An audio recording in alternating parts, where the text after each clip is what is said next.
Um bocadinho de luz aqui que se eu não consigo ler. Bom dia, irmãos. Se calhar mais vale sentar aqui deste lado. Ou ficamos sem... estou com um bocado de eco. Ou ficamos sem luz ou não vimos.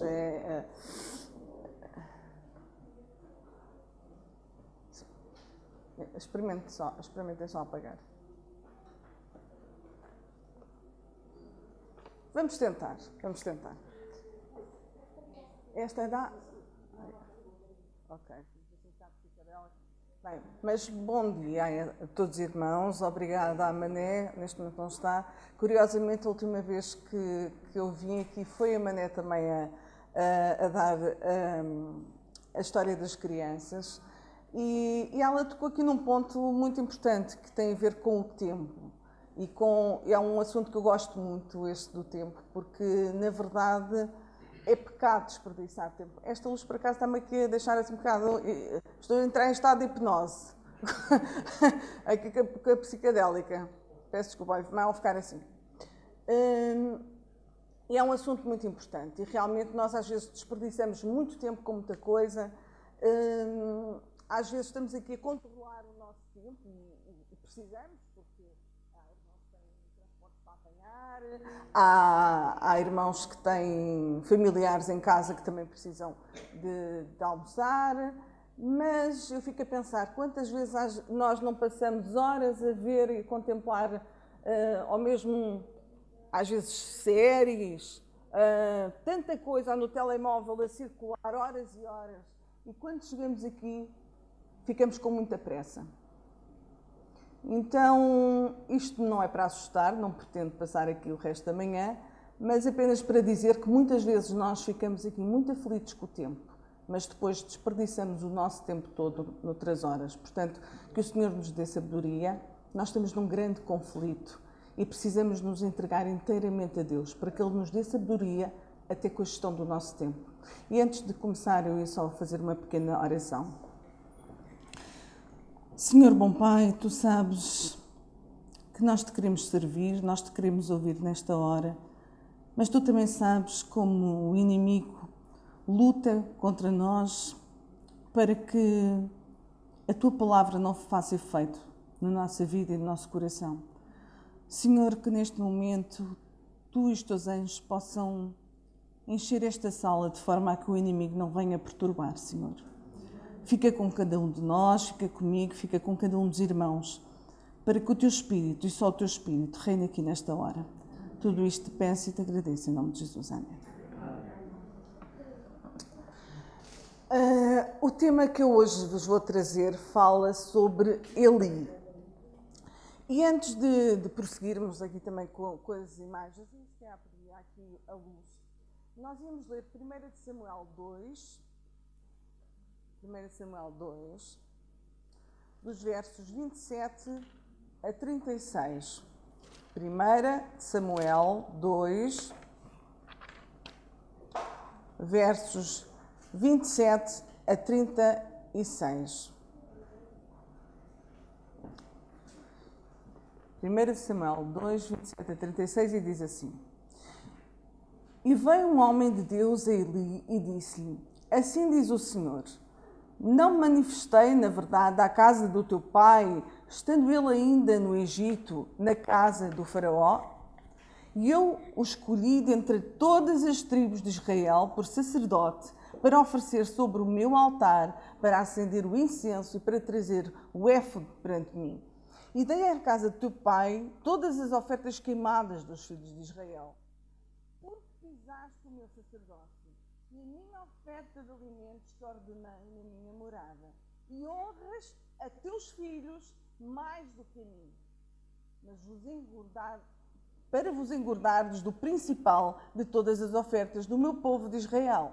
Portanto, diz o Senhor Deus de Israel, na verdade, tinha falado eu, que a tua casa e a casa do teu pai andariam diante de mim perpetuamente. Porém, agora, diz o Senhor, longe de mim tal coisa, porque aos que me honram, honrarei, porém, aos que me desprezam, serão desprezados.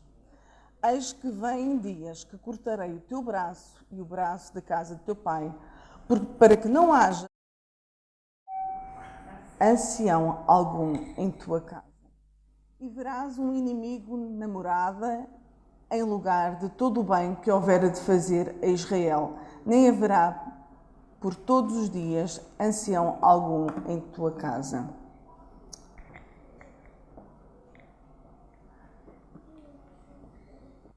Eu penso que podemos ficar por aqui a leitura. Já podemos compreender que nós estamos a falar de Eli, e vem aqui um homem de Deus a Eli, e esse homem de Deus vem a Eli com uma repreensão. Aliás, mais do que uma repreensão, este homem de Deus vem a Eli com uma sentença.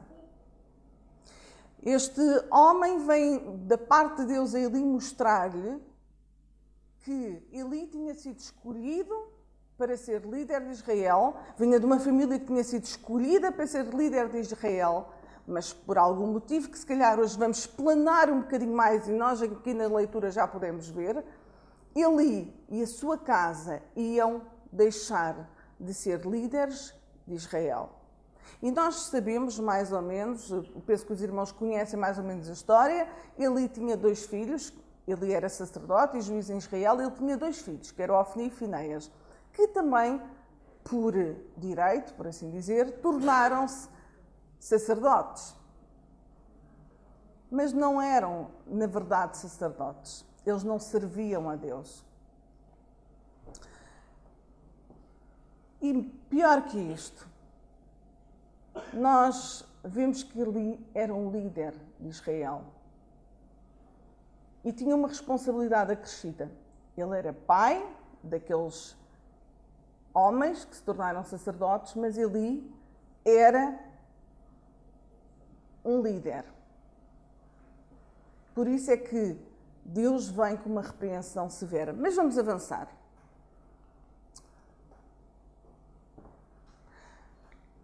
O Senhor manda uma mensagem a dizer que honras a teus filhos mais do que a mim. Porquê é que o Senhor deixa esta mensagem a Eli? O que é honrar os teus filhos mais do que a mim? Se os irmãos se lembrarem, há um texto em Mateus 10 que mostra, não é? Aquele que ama mais o pai, a mãe, do que a mim, não é digno de mim. E o que é honrar mais os filhos, os pais, o marido, a mulher, os amigos, seja o que for? O que é honrar isso mais do que a Deus?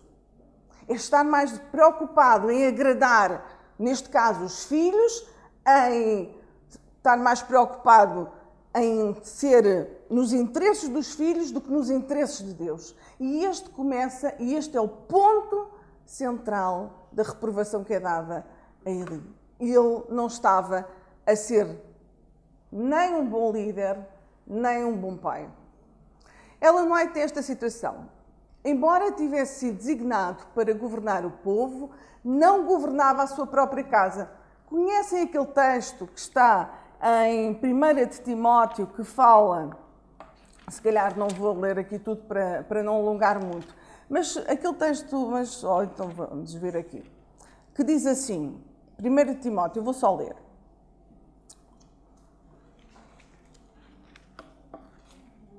Que diz que governe bem, está a falar do bispo, que governe bem a sua própria casa, tendo os filhos em sujeição com toda a modéstia. Porque se alguém não sabe governar a sua própria casa, como terá cuidado da Igreja de Deus? E esta é a repreensão que ele leva. Ele não se governava a sua própria casa. Ele não tinha os seus filhos debaixo de sujeição. Diz que aqui ele era um pai transigente, amando mais a paz e a comodidade. Não exercia autoridade para corrigir os maus hábitos e as paixões dos filhos. No fundo, ele queria estar em paz, estar cómodo, sem grandes problemas, não é? Porque às vezes nós sabemos que repreender nem sempre é agradável. Então, eu pergunto-me até, será que ele amava mais os filhos ou a paz e a comodidade? Será que nós, como pais, amamos mais a paz e a comodidade do que os nossos filhos? Não é? Porque assim, Eli tinha esse problema. E esse problema vem do egoísmo. Porque quando nós amamos mais a paz e a comunidade do que, se calhar, até os próprios filhos, e ainda mais a Deus, é um grande problema. Em vez de considerar a educação dos filhos como uma das mais importantes das suas responsabilidades, tratou desta questão como se tivesse pouca importância. Então vamos ver o seguinte: aquelas crianças, que poderíamos dizer hoje que eram filhos de pastor, foram educadas sem o mínimo respeito para com Deus. O mínimo respeito. Porque nós vemos, os irmãos depois se quiserem ler melhor em casa, nós vemos que as atitudes de Ofni e Finéias eram extremamente...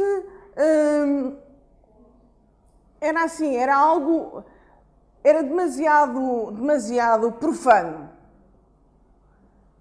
Mas muitas vezes, e aqui uma atenção para os líderes de igreja, sejam eles pastores, sejam líderes de qualquer departamento, quem for, a nossa primeira missão é em casa. Porque já diz a Bíblia, se eu não sei liderar em casa, se eu em casa não cuido dos meus filhos e não procuro dirigir os meus filhos, como é que eu quero servir na igreja? Mesmo um pastor, muitas vezes nós temos a ideia de um pastor padre, que é aquele que não tem família. Mas o pastor tem família. E o primeiro ministério de um pastor é em casa. Porque se um pastor tiver um ministério... Porque, irmãos, o verdadeiro cristianismo não é aquilo que nós mostramos aqui na igreja. Este é aquele cristianismo bonitinho. Está bem? Eu chego aqui, mais bem vestida possível, nem sempre se consegue, mas o melhor que se pode. Chegamos aqui com uma forma de falar o mais comedida possível para falarmos, não é?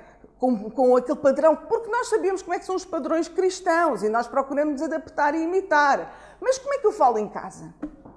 Como é que eu ajo em casa? Isso é o que mostra o verdadeiro cristianismo. Não é aquele que vocês me veem aqui. Eu aqui. Espero que os meus filhos vejam a mesma pessoa que vem em casa. Mas são eles que estão em casa que sabem verdadeiramente como é que é o meu cristianismo. Avançando. Filho meu, não rejeites a disciplina do Senhor, nem te enfades da sua repreensão, porque o Senhor repreende a quem ama, assim como o Pai ao Filho a quem quer bem. Por isso é que há pouco eu dizia que será que Eli não amava mais a paz e a comodidade dele do que os próprios filhos? Porque o Senhor mostra-nos o quê? O Senhor repreende a quem ama. Nós, às vezes, como igreja, temos medo da palavra repreensão. E eu pergunto-me, nós como pais temos medo da palavra repreensão? Será que nós podemos ser pais sem repreender os nossos filhos? Qual é a mensagem que eu passo aos meus filhos se eu não os repreender? Será que eles sentem que se amam? Muitas crianças hoje não se sentem amadas porque os pais não as repreendem sequer. Deixam-as fazer tudo. Olha, toma lá o telemóvel, faz. Então, pior que ali. E isso não passa amor. E quando nós não repreendemos, temos a passar outra mensagem, que é, está tudo bem, podes continuar a fazer o que estás a fazer, está tudo bem. E eu pergunto-nos, se nós amamos os nossos filhos, repreendemos ou não repreendemos? Quem é aqui o pai que nunca repreendeu? Ok, ninguém teve coragem. Todos nós repreendemos. Não há um pai que uma vez não tenha dito, cuidado, não faças isso. Ou se já fez, isso é mais exortar. Ou se já fez, repreender. Não devias ter feito. Se calhar, eu não te queria castigar, mas vou ter que te castigar. Não é? O amor seja não fingido, aborrecei o mal e apegai-vos ao bem. Nós muitas vezes achamos que amor, e hoje em dia lá está, também em relação aos filhos, achamos que amor é deixá-los fazer tudo. Mas a definição até bíblica de amor é aborrecer o que é mau, é não querer o que é mau e é pegar-nos ao que é bom. E isto é muito importante, irmãos. É muito importante que estejamos com esta noção. Amor, um pai ama quando repreende. Cristo ama-nos, por isso repreende-nos. E nós, como igreja, qual é a nossa noção de amor? Ellen White escreve: Eli era um homem bom, puro quanto à moral, mas era demasiado condescendente. Quando nós olhamos para Eli, não vemos ali um homem mau. E muitos pais que não repreendem os filhos não são necessariamente pessoas más. Às vezes até amam muito os filhos, mas não sabem o que é amor. Ele incorreu no desagrado de Deus. Isto tem aqui um apontador? Ele incorreu no desagrado de Deus porque não fortaleceu os pontos fracos do seu caráter. Como cristãos, temos os nossos pontos fortes e os nossos pontos fracos. Como a Cristina até mostrou, temos tendências para ter determinadas personalidades, tudo bem. Contudo, nós somos chamados a fortalecer os nossos pontos fracos. Todos temos pontos fracos, maiores fraquezas. Mas não somos chamados a conformar-nos. Nós somos convidados a nascer de novo. E nascer de novo é, ok, eu nasci com estas tendências, mas eu agora nasci de novo. Cristo vai trabalhar, se eu assim permitir, nos meus defeitos e vai fazer com que os meus pontos fracos se tornem até, se calhar, pontos mais fortes. Não queria ferir os sentimentos de ninguém e não teve a coragem moral necessária para repreender e para reprovar o pecado. Irmãos, quantas vezes nós às vezes somos assim? Estamos aqui sim, não queremos ferir ninguém. Irmãos, isto é um bocado terrível. Porque é assim, o que é não querer ferir ninguém? Quando eu repreendo um filho, eu estou a feri-lo? Só se eu estou, vamos cá ver, isso veremos mais à frente. Aviso já, irmãos, que este assunto é muito abrangente. Obviamente, eu poderei não dizer tudo aqui que poderia dizer, mas este assunto dava para esticar por muito tempo. Então, nós vamos focar aqui em alguns pontos essenciais. Mas, por norma, quando eu repreendo um filho, no bom espírito de Deus, obviamente, eu estou a repreender, não é para o ferir, é para o ajudar. E nós muitas vezes não estamos preocupados em não ferir. E não temos a coragem moral necessária para repreender e reprovar o pecado. Agora imaginem, irmãos, temos um caso. Um ofensor e um ofendido. Imaginemos, o ofensor e o ofendido. E eu não quero ferir os sentimentos do ofensor. Ok? Então, e o que é que acontece com o ofendido? Eu estou a ferir os sentimentos de quem? Eu não devo ferir nem os sentimentos do ofensor, nem os sentimentos do ofendido. Mas eu tenho que chamar a atenção de quem ofendeu, de quem está a agir contra aquilo. Se eu vejo alguém bater no outro, eu fico parado. Acham que é essa atitude que nós devemos ter quando vemos alguém a bater noutra pessoa? Há várias formas de bater.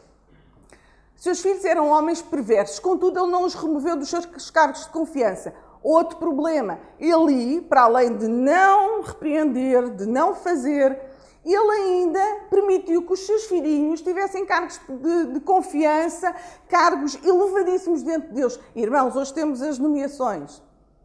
Nós não podemos escolher ninguém porque é nosso amigo. Nós não podemos escolher ninguém porque é nosso filho, porque é nosso pai, porque é nosso marido, porque é nossa mulher. Nós escolhemos porque sentimos perante Deus que aquela pessoa tem as características necessárias para aquela posição. E se não tem, temos de ter a coragem necessária de nos opor e dizer não, esta pessoa não tem as características, as qualificações necessárias para essa posição. Estamos a falar segundo o que é visível. Porque, claro, que aconteceu na história de Samuel, não é? Que era Davi, não era o outro, nós vemos segundo o que é aparente. Mas há coisas que nós vemos, irmãos. Há coisas que nós vemos. E estamos a falar daquilo que nós vemos com a ajuda de Deus, obviamente. Esses filhos profanaram a casa de Deus. Ele sabia disso e sentia tristeza pelas consequências, pois amava a pureza e a justiça. Ele era um homem bom, ele amava a pureza e a justiça, mas não tinha coragem moral para se posicionar. Ele amava mais a paz e a harmonia e isto é perigoso. E tornou-se cada vez mais insensível quanto à impureza e ao crime. Irmãos, quando nós não nos posicionamos, e ainda hoje falávamos de Pilatos, não é? Quando nós não nos posicionamos, esta é a verdade. Nós, como cristãos, acreditamos que há a verdade, certo? Pronto. Esta é a verdade e eu vou-me posicionar na verdade. Não importa se aqui ao meu lado estão as pessoas que eu gosto, se eu até deste lado, até está quem eu não aprecio assim tanto. Eu não tenho que me posicionar segundo as amizades. Eu tenho que posicionar segundo o que é certo. E muitas vezes nós tornamos-nos cada vez mais insensíveis. Nós começamos a não conseguir, quando nós não repreendemos, começamos a ficar, a deixar passar tudo. Deixar passar tudo. Por isso temos de ter muito cuidado, porque o que aconteceu a Eli foi que ele inicialmente fazia-lhe confusão, mas depois já achamos normal. Já começamos a achar... Tanto é que se nós começarmos a ver o telejornal, reparem se já não vos aconteceu isto.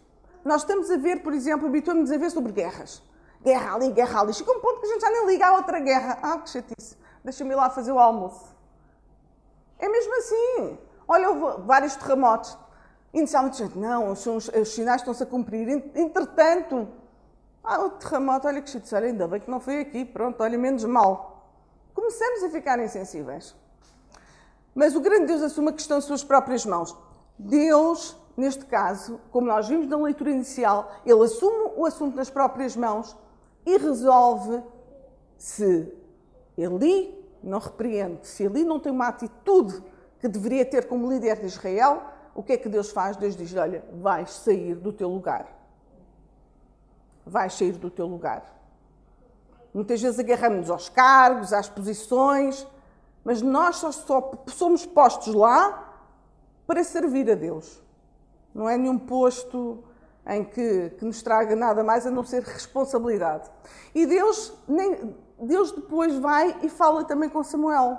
Vocês lembram-se, ele ainda teve a bênção de ter aquele rapazinho ali com ele. E quando vocês veem aquela história, não é, que a gente conta muito às crianças, Deus já nem se comunicou com Eli. E Eli percebeu isso. E Eli vai dar outra repreensão. E Deus dá outra repreensão a Eli, mas desta vez através do pequeno Samuel. E diz-lhe assim, porque eu já lhe fiz saber que julgarei a sua casa para sempre, pela iniquidade que ele bem conhecia, porque fazendo-se os seus filhos execráveis, não os repreendeu. Estão a ver, irmãos? Aqui até houve um corte de comunicação e Deus, em vez de falar com Eli, fala com o pequeno Samuel. E mostra, ele conhecia os erros dos filhos, ele não era ignorante, ele sabia o que é que estava a passar, e isso ainda é mais grave. Quando nós ignoramos o que está a passar, não posso repreender o que eu não sei. Quando eu sei que se passa um problema, eu não posso ignorar, senão, perante Deus, eu sou culpada. O sacerdote e juízes de Israel não foi deixado na ignorância quanto ao dever de restringir e governar os filhos, não é? Mas Eli recuou perante este dever, porque isso implicava contrariar a vontade dos filhos, puni-los, reprová-los. Um bocadinho que já dissemos. Deus responsabilizou Eli como sacerdote e juiz de Israel pela condição moral e religiosa do seu povo. E de um modo especial pelo caráter dos seus filhos. Ele devia, a princípio, ter tentado restringir o mal por meio de medidas brandas. Mas se estas não dessem resultado, deveria tê-los subjugado por meios mais severos. Incorreu no desagrado de Deus por não reprovar o pecado e executar justiça sobre o pecador. É curioso aqui algo. A princípio devia ter tentado restringir o mal por medidas brandas. Até que os nossos filhos, nós inicialmente tentamos que eles compreendam que estão a errar e nós tentamos ir por medidas brandas. Mas se a criança se rebela, se a criança está a ser um pouco rebelde, nós temos que tomar medidas mais efetivas. Se ela não acata a repreensão, se ela permanece ali de uma certa rebeldia, o que é que nós temos que fazer? Ir para medidas mais eficazes. E o mesmo se passa aqui. Como igreja, muitas vezes, nós temos que falar. Se as pessoas não ouvem, nós temos que voltar a falar. Não, nunca estamos aqui a dizer para não ter o Espírito de Deus. As medidas é que têm que ser mais efetivas. Só lembrando um pormenor que eu achei interessante. Nós vemos um Eli que gosta da paz, não quer repreender, não quis repreender os filhos porque, pronto, não era mais fácil. Mas lembram-se do episódio com Ana? Quando ela vai ao templo e ora, Eli não repreendeu Ana. Não quer dizer que ele fosse má pessoa, mas ele tinha um temperamento para não reprovar, mas reprovou Ana. Uma mulher que estava ali em oração, em contrição de espírito, e ele, sem saber as intenções pelas quais ela estava ali, nem o que se passava, em vez de perguntar o que é que se passa, julgou-a logo e disse: então, também andas aí na bebedeira? Portanto, este Eli, se calhar às vezes é um bocadinho como nós. Nós temos mais facilidade de julgar aquele irmãozinho que chegou ali, senta-se ali e que mal ninguém o conhece, do que temos facilidade em julgar alguém que nos seja familiar ou que tenha uma posição na sociedade até mais proeminente. Ele teve facilidade de julgar a Ana, que nem conhecia, uma mulher que aparece ali a murmurar, mas depois, para repreender os filhos, disse: já não. Não, isso aí, deixa-me ter um bocadinho de paz, precisamos de trabalho. O idoso sacerdote não adotou medidas eficazes para corrigir. A paciência do Senhor deu lugar a Cofni e Finéias. Reparem uma coisa. A paciência do Senhor. Não é bom o Senhor ser paciente para connosco? Contudo, a paciência do Senhor deu lugar a Cofni e Finéias, endurecessem o coração e se tornassem ainda mais audazes na transgressão. Quando o pecado não é repreendido, irmãos, e é um dever-se com os filhos, não é assim. Quando o pecado não é repreendido, qual é a tendência? É cada vez se tornar mais audaz. Porque não vê as consequências, irmãos, infelizmente, muitas vezes, enquanto não virmos as consequências dos nossos atos, parece que não conseguimos nos arrepender. Mas também a Bíblia é clara nisso. Se nós só nos arrependemos por causa de termos sofrido as consequências, também não é o arrependimento verdadeiro. Mas, infelizmente, é isso. E Eclesiastes diz assim: porquanto não se executa logo o juízo sobre a má obra, por isso o coração dos filhos dos homens está inteiramente disposto a fazer o mal. Nós sabemos que o juízo de Deus não se executa imediatamente, e graças a Deus por isso, não é verdade? Graças a Deus por isso, porque senão eu não estaria aqui a falar nesta hora. Deus é um Deus misericordioso. Deus é um Deus misericordioso e paciente. Mas muitas vezes, por Deus ser paciente e não se executar logo o juízo e nos cair um raio em cima quando praticamos o mal, nós começamos a tornar um bocadinho menos preocupados em estar no pecado.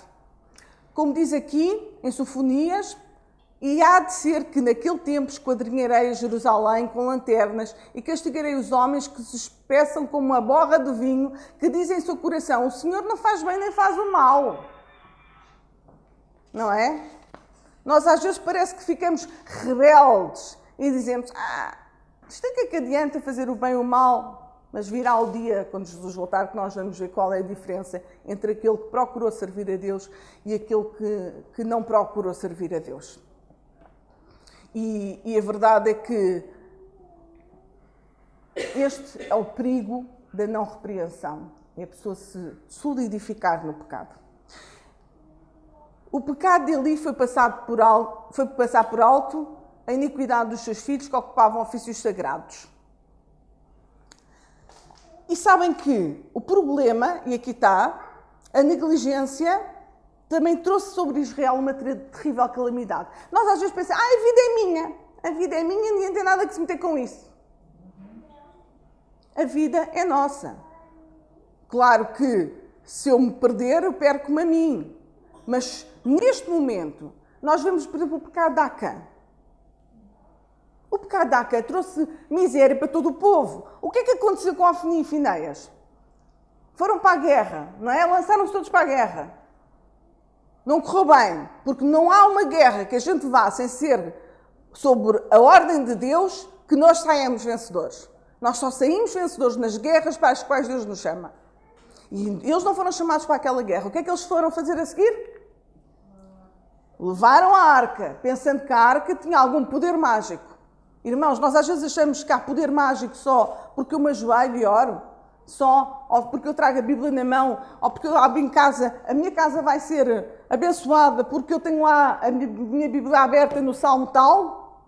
Não há um poder mágico aqui. Há um poder em quem está por trás e em Deus. E o poder da arca estava em Deus, não era daquele objeto em si. Aquele objeto em si não tinha poder. E por esta falta de repreensão, o povo todo pereceu. E não nos pensemos, irmãos, que ao sermos negligentes como ele foi, não vamos trazer problemas sobre todos nós. Porque a vida pode ser minha, mas eu posso trazer para a nossa igreja falta de bênçãos. E é o que aconteceu aqui com Eli e com a família. Tudo isto se deu, mais uma vez, parece que estou a ser repetitiva. Irmãos, uma coisa é certa, pela repetição aprendemos. Pela repetição, olha, se eu fosse dizer a quantidade de passagens bíblicas e do Espírito de Profecia sobre este tema, nós passávamos um mês a ler. Porque isto é muito importante. É muito importante. E mais uma vez, foi concedido permanecer o pecado. E desafiava-os fielmente a removerem todos os erros que desonravam a causa da verdade. A lição, que lição para os homens que ocupam posições de responsabilidade da Igreja de Deus. Desafia-os a fielmente removerem todos os erros que desonram a causa da verdade. Por isso eu chamei esta mensagem do exemplo de Eli. Porque o exemplo de Eli é um exemplo para todos nós. É um exemplo, no caso mais pela negativa, de que é uma lição para que aqueles que ocupam posições de responsabilidade na Igreja, todos os líderes, compreendam que devemos fielmente remover todos os erros que desonram a causa da verdade. Esta é a importância, não é?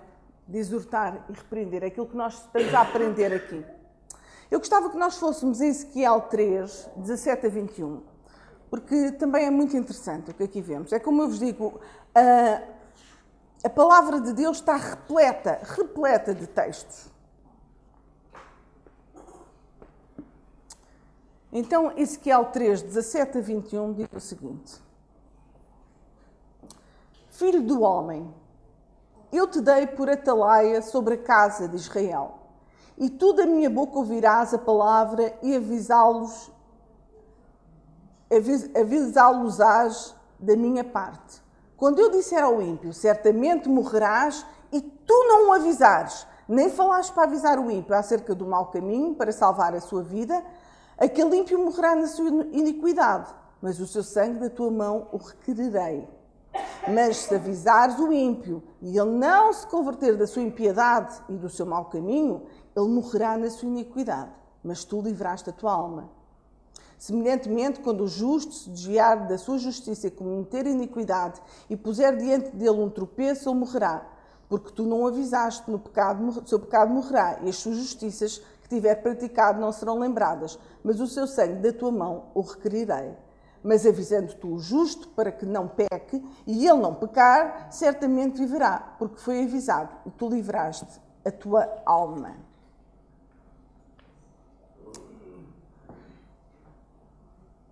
De repente pensei que era um erro técnico. A verdade, irmãos, nós sabemos que somos chamados pela palavra de Deus para repreensão. E neste caso, quando nós vemos aqui, diz assim, não se pôde contar com Eli para que Israel se conservasse puro. Aqueles que têm muito pouca coragem para reprovar o mal, ou que pela indolência ou falta de interesse não fazem um esforço verdadeiro para purificar a família ou a Igreja de Deus, são responsáveis pelos males que possam resultar da sua negligência ao dever. Somos precisamente tão responsáveis pelos males que poderíamos ter impedido nos outros, pelo exercício da autoridade paterna ou pastoral, como se esses atos tivessem sido nossos. Quando aqui na palavra de Deus é dito que nós devemos repreender, eu pergunto, é amor ou não é amor que deve nos motivar a repreender o próximo?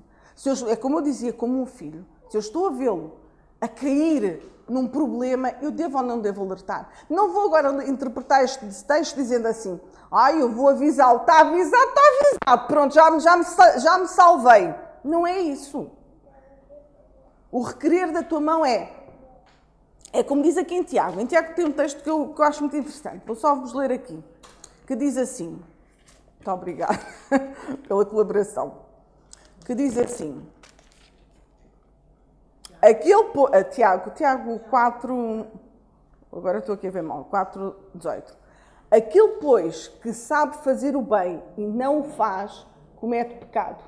Ora bem, se eu sei que o bem que eu devo fazer é alertar o meu irmão para ele não ficar perdido, eu estou a cometer pecado. O que me deve mover não deve ser, eu vou fazer para não ser repreendido. Não, não é isso. O que me deve mover é, eu vou alertar porque eu amo, como um filho. Lá está. Senão é como se esses atos tivessem sido nossos. Se eu não fiz nada para ajudar o outro, é que aqui em Ezequiel diz. Se eu não estou a fazer nada para ajudar o outro, isso vai ser requerido como se eu também tivesse. Ele vai se perder e eu também. Ou seja, nós perdemos ambos. Porquê? Porque eu não tive a coragem para o fazer. Quando nós vemos os profetas na Bíblia, não é? Quando nós vemos os profetas na Bíblia, qual era a principal função de um profeta?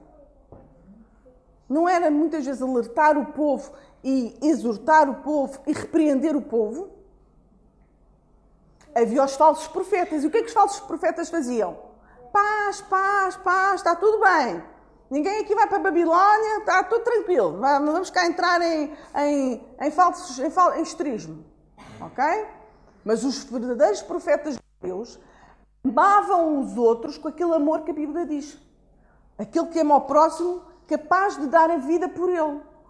E agora vou dar um exemplo. João Batista. Não era mais fácil? Ele tinha esta mensagem. Naqueles dias surgiu João Batista pregando e dizia: arrependei-vos, porque o reino de Deus está próximo. Era a mensagem de arrependimento. Jesus também veio com esta mensagem. Arrependimento dos pecados, não é? Para que possam ser salvos. João Batista, lembram-se quando ele reprovou e repreendeu a Herodes? Muitas vezes as pessoas perguntam-se, porquê é que ele fez isso? Não era mais fácil estar calado? Não perdia a cabeça. Mas não. João Batista sabia a sua missão. E ele não amou mais a sua vida do que repreender. E ele repreendeu Herodes porquê? O que é que ele ganhava com isso? Eu não gosto de Herodes, vou repreender. Não, isso nem é o espírito. Isso não é o espírito, irmãos. Estamos sempre vistos pelo espírito de Satanás. Não, ele repreendeu Herodes porque alguém tinha que alertar Herodes para o seu erro. E ele esteve disposto a dar a sua vida, se preciso fosse, para alertar Herodes. Alguém que não merecia nada. E vemos aqui um homem de Deus disposto a dar a sua vida por alguém que não merecia nada, ao exemplo de Cristo, que veio morrer por nós, que não merecíamos nada. Ellen White, referindo ao seu próprio ministério, ela diz assim: um poder tem-me impelido a reprovar e a censurar erros que eu não pensara. Ellen White teve um ministério, nós pensamos, que lindo, era profetisa. Não, ela teve um ministério muito difícil, muito doloroso. E uma das muitas funções que ela tinha, se não a principal, era reprovar, exortar. Esse era o ministério dela. E ela recebe esta mensagem também, em que lhe foi dito: a tua obra te é indicada por Deus. Não te darão ouvidos, pois se recusaram a ouvir ao grande mestre. Muitos são corrigidos, pois os seus caminhos são retos aos seus próprios... Não são corrigidos, pois os caminhos são retos aos seus próprios olhos. Cuidado! Muitas vezes o enganoso é o coração. Pensamos que estamos muito bem, estamos muito mal. Todavia, leva-lhes as reprovações e as advertências que te darei, quer as ouçam, quer deixem de ouvir. Eu não vou ler aqui, há um texto em Timóteo, há outro texto também, agora não sei se é Ezequiel, que diz, para nós falarmos, quer ouçam, quer deixem de ouvir. Porque o nós exortarmos alguém, o nós repreendermos alguém, é nossa responsabilidade. Agora, é o Espírito que tem que trabalhar com a outra parte. E eu não convenço ninguém do pecado, da justiça e do juízo. É o Espírito de Deus. Mas Deus usa homens, como a palavra de Deus também é usada, é eficaz, não é? Também para repreender-nos. Portanto, é assim, nós temos que fazer esta missão para a qual muitos homens foram chamados e a própria Ellen White foi chamada. Diz o Senhor, aqui como vos disse, curam a ferida do meu povo, paz, paz quando não há paz. E entristecer-se o coração do justo com falsidade, mas não havendo entristecido, esforçaste as mãos do ímpio para que não se desviasse do seu mau caminho e vivesse. Como eu vos dizia há pouco, nós estamos às vezes mais dispostos a entristecer o coração do justo, daquele que foi injustiçado, e a fortalecer as mãos daquele que está no mau caminho e que, por nós estarmos a ser coniventes com ele, porque muitas vezes nós estamos a ser coniventes com a pessoa, o que é que acontece? A pessoa fortalece no seu pecado e não tem consciência que está a errar. Porque está a ter apoio. E muitas vezes nós caímos neste erro. Aquele que está em pé, cuide para que não caia. Então nós vimos, é pecado não repreender. É ou não é? Como pais também é pecado não repreender. Como igreja, como líderes, como irmãos, é pecado não repreender. Mas repreender sem ser segundo a palavra de Deus também é pecado.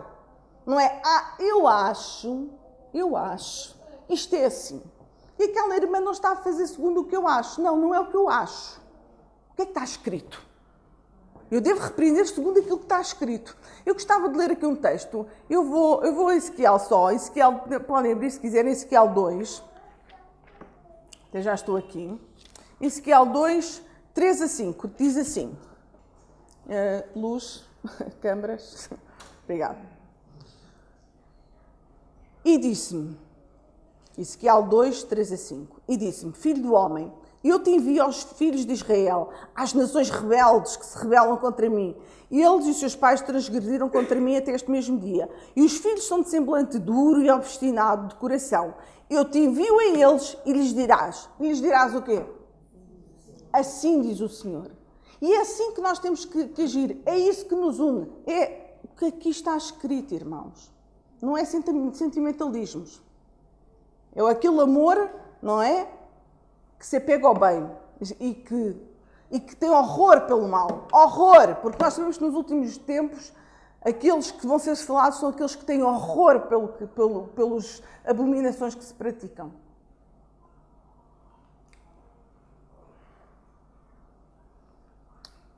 Aqui repreende-se, nós sabemos que em 1 Coríntios 13 fala do amor, não é? Sem amor nada vale.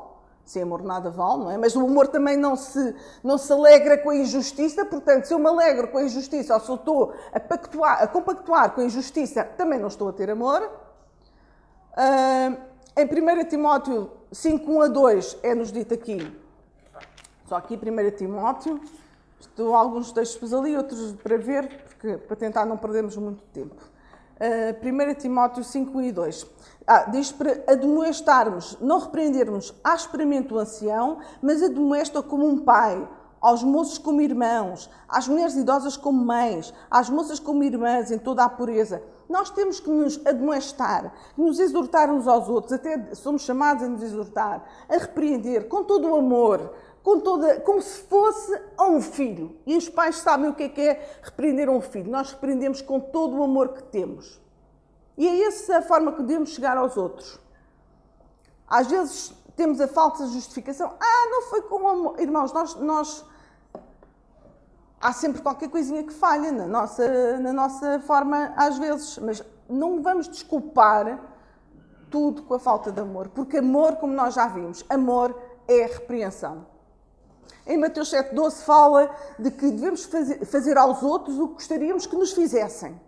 Portanto, eu devo repreender alguém como eu gostaria de ser repreendido. E aí está tudo dito. Se eu gosto de ser repreendido à estalada, então pronto. Mas se eu não gosto, então não vou repreender ninguém à estalada. Portanto, é fácil pôr-nos logo esta premissa. Eu vou fazer aos outros o que eu gosto que me façam. E aí eu vou perceber com o Espírito de Deus, porque eu só posso ser repreender com o Espírito de Deus, eu vou saber o que fazer, irmãos. Há este texto que nós muitas vezes usamos que diz assim, que está em Mateus. E por que reparas tu no argueiro que está no olho do teu irmão e não vês a trave que está no teu olho? Nunca ouviram este texto? Ou como dirás a teu irmão, deixa-me tirar o argueiro do teu olho. O argueiro é um cisco, assim uma coisinha. No teu olho está uma trave no teu. Hipócrita, tira primeiro a trave do teu olho, então cuidarás em tirar o argueiro do teu irmão. Antes de prosseguir, só gostava que vissem uma coisa. Então, quer dizer o seguinte, irmãos. Quer dizer que realmente nós não temos que acusar o nosso irmão quando nós estamos a viver em pecados muito maiores. Como é que eu vou dizer a alguém que está sujo, que ele está sujo, se eu estou muito porca? Uma pessoa está aqui um bocadinho suja na cara. Ai, tu vê lá se te lavas. E eu, cheia de perfume, cosmético, para disfarçar o mau cheiro que emana de mim. Irmãos, isto é ridículo. Por isso é que é o argueiro. Se eu estou muito pior que o outro, se eu também estou com pecados conscientes na minha vida, eu não tenho sequer autoridade divina para ir falar com o outro. Primeiro tenho que me lavar. Primeiro tenho que me lavar no sangue de Cristo para depois me preocupar em ajudar o irmão. Porque senão fogamos-nos os dois. Mas aqui nós usamos muitas vezes este texto para dizer, vem, não temos que andar a meter-nos na vida dos outros. Mas está aqui uma parte. Então, tira primeiro a trave do teu olho. Limpa-te primeiro. Então, cuidarás em tirar o argueiro do olho do teu irmão. Aqui em algum momento diz para nós não ajudarmos o irmão a tirar o cisco. Não diz. Diz assim, cuidado, porque tu podes ainda estar mais sujo que ele. Primeiro analisa a tua vida, vê se tu tens-te lavado no sangue de Cristo e depois, aí, tens todo o poder e a autoridade vindo de mim para ajudar o teu irmão. Quais podem ser os travos nos nossos olhos? Inveja, ciúme, calúnia. Há pecados aceitáveis que não são muitas vezes repreendidos como igreja. Nem nós condenamos. Alguém que seja invejoso. Nem se nota, não é? Calúnia. Calúnia a gente às vezes, não é? Às vezes a calúnia... e a língua é mais comprida do que a nossa própria saia. Por isso é assim, isto podem ser travos no nosso olho. Isto podem ser travos no nosso olho. E nós temos que ter cuidado para quando vamos repreender alguém, não estarmos cheios disto. Então, se estamos cheios de ira, com vontade de repreender a pessoa porque não gostamos dela, apanhei-te, agora é que vai. Não é isso. Já estamos cheios de travos nos olhos. Já estamos com os olhos todos entravados. Mas tenhamos consciência, irmãos, que pecado não passa só por aqueles que são mais óbvios. Pecado é tudo aquilo que, mesmo que não seja visto, Deus vê.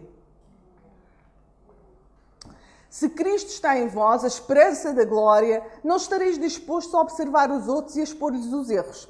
Irmãos, eu conheci um caso, quando estávamos numa igreja mais para o centro, em que um irmão, e ele não estava preocupado necessariamente em ajudar o outro, ele, na sexta-feira ao pôr do sol, escondia-se atrás de um caixote do lixo, ia ser para esconder o seu mau cheiro, escondia-se atrás de um caixote do lixo, para ver se o irmão, que tinha uma empresa, saía ou não no horário do pôr do sol.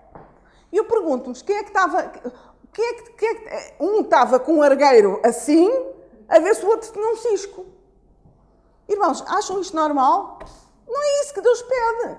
Escondia-se atrás de um caixote de lixo em frente à empresa do outro irmão. Não é este o espírito. Não é este o espírito de reprovação que aqui estamos a dizer. O que nós falamos aqui da reprovação, da repreensão, tem a ver com isto. Em lugar de procurar acusar e condenar, tereis como objetivo ajudar, beneficiar e salvar. Este é o primeiro objetivo que nós temos e é por isso que Deus não nos ordena nada que seja negativo. Se Deus nos ordena a repreensão, é porque Deus tem este objetivo, ajudar, beneficiar e salvar. Ao lidar com os que se encontram em erro, atendereis à recomendação. Olha por ti mesmo para que não sejas também tentado. Tenhamos empatia, compreendamos que às vezes estamos a passar momentos em baixo e aquela pessoa pode estar a passar um momento que precisa de ajuda. Amanhã posso ser eu.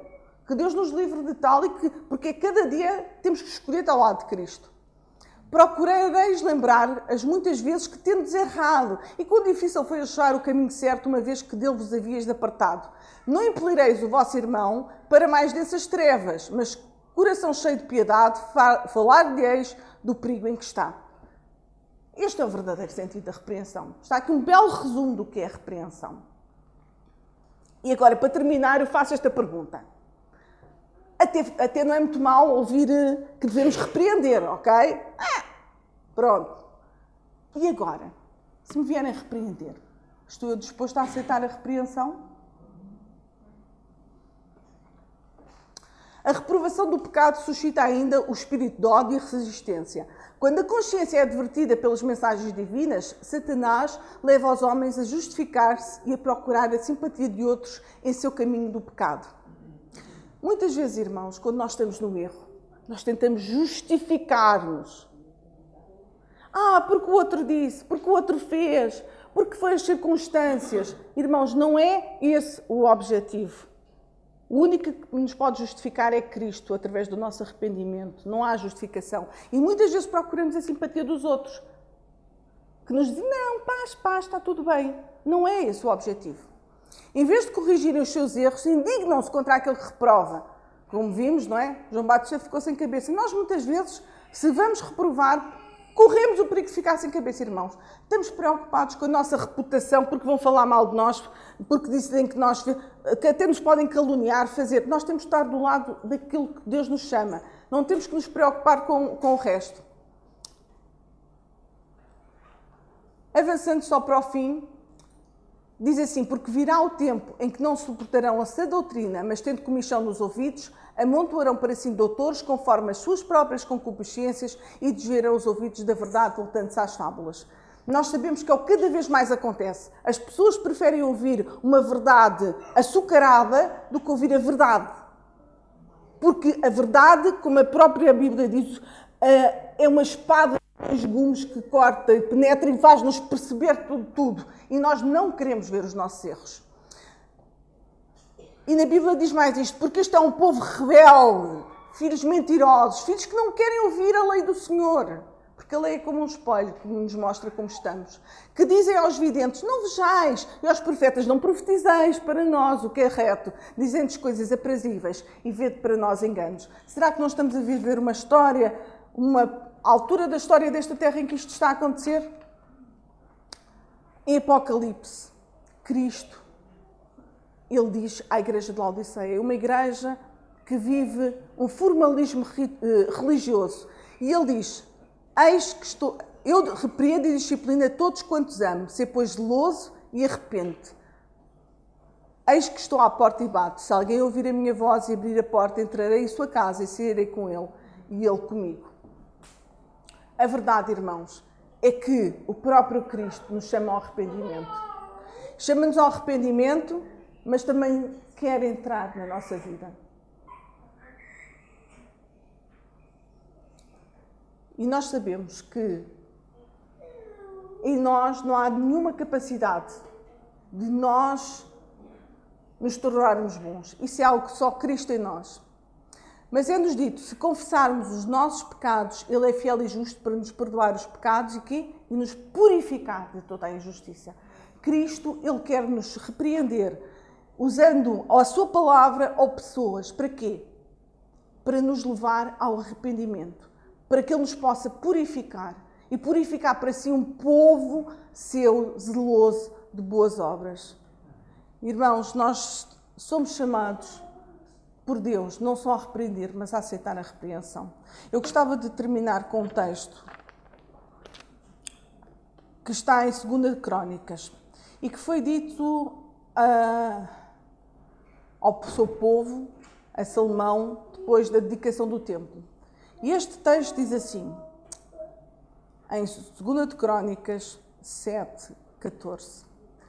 E se o meu povo, que se chama pelo meu nome, se humilhar e orar e buscar a minha face e se converter dos seus maus caminhos, então eu os ouvirei dos céus e perdoarei os seus pecados e sararei a sua terra. Que o Senhor nos abençoe e que possamos ter a coragem de João Batista para repreender, mas que possamos também ter a humildade de Davi em dizer: Senhor, contra ti, e somente contra ti eu pequei. Que tenhamos esse espírito na nossa vida e que peçamos a Deus que nos mude o coração, para que possamos viver individualmente, nas nossas famílias e como igreja, as suas bênçãos. Amém.